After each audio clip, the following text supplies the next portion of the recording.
New Jersey, LA, Houston, Dallas, they kind of keep to themselves. Not that they approve what these people are doing, but they also run businesses that relies on other Middle Eastern people Right. for income, right? If you go to Collin County, where all that epic stuff is going on right now, with the epic, what is it? That's Housing edition. the housing edition.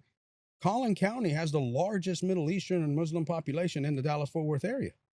Why? Because they're more affluent people. They're usually, engineers, doctors, stuff like that. They got a shit ton of money, right?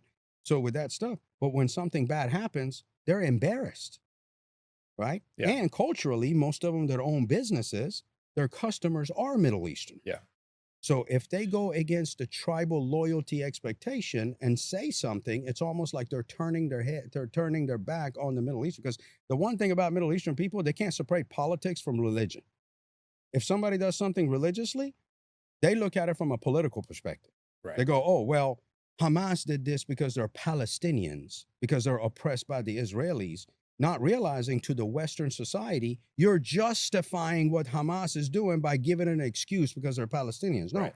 Palestinians will need to stand up and say, hey, they have our name, but we don't believe in the sick crap that they do. Yes, there are people, but there are our thugs. Yeah. If they stand up and say that, the American guy goes, oh, okay, that makes sense. That makes sense. Yeah. You see what I'm saying? I hear you. So that would be more empathetic to go. But then what happens is they don't say that because, shit, I own a tire shop, I own a donut shop, I own a restaurant. And if I shit talk the Palestinians and don't say I'm supporting them politically, I'm going to lose a lot of business.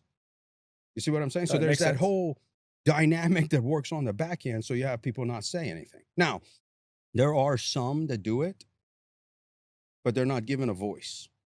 I can't just call the local media and say, hey, come interview me because I want to put things in perspective and tell the people. The media is like, that's not going to give me enough ratings. F you. So I never get the airtime.